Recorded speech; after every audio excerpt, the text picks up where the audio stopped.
Subscribe to our YouTube channel and press the bell icon to get the latest updates. Like many veterans, this last week has been one that has seen me struggle through anger and grief and rage, the feeling abandonment of not just a country, but the sacrifice that my friends made.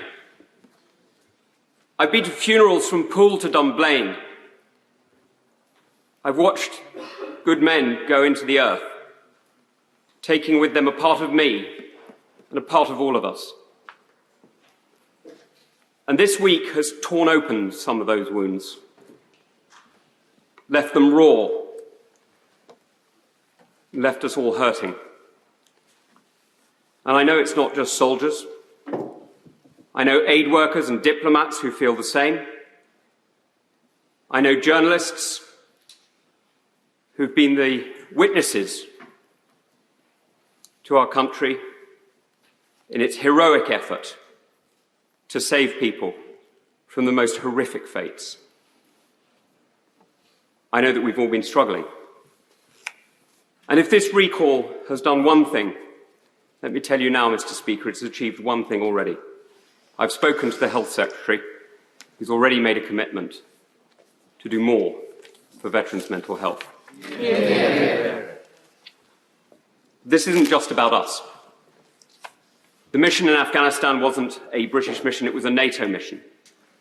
It was a recognition that globalization has changed us all. The phone calls that I am still receiving, the text messages that I've been answering as I've been waiting, putting people in touch with our people in Afghanistan, reminds us that we are connected. We are connected still today, and Afghanistan is not a far country about which we know little. It is part of the main. That connection links us also to our European partners, to our European neighbours, and to our international friends. And so it is with great sadness that I now criticise one of them. Because I was never prouder than when I was decorated by the 82nd Airborne after the capture of Musakala.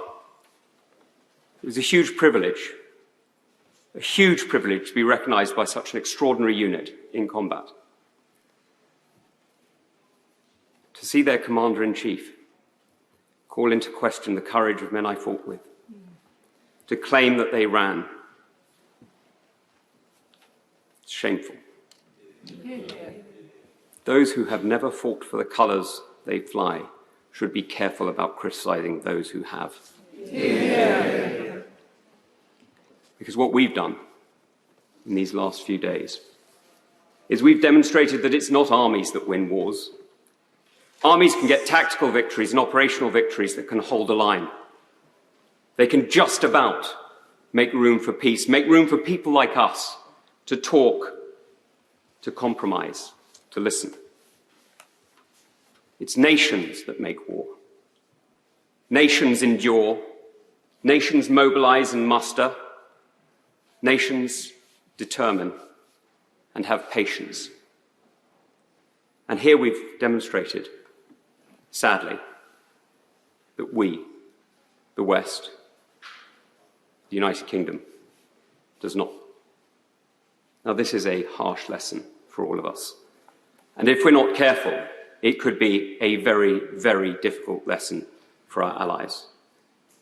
But it doesn't need to be.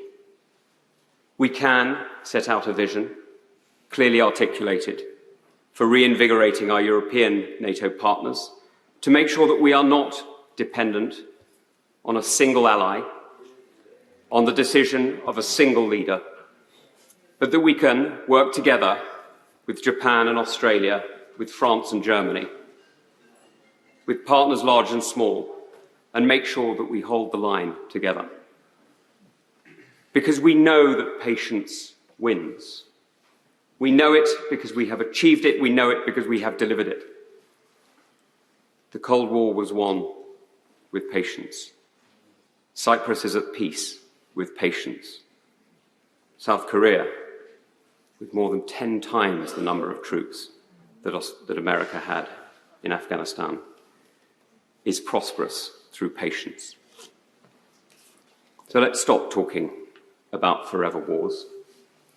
Let's recognize that forever peace is bought not cheaply, but hard, through determination and the will to endure.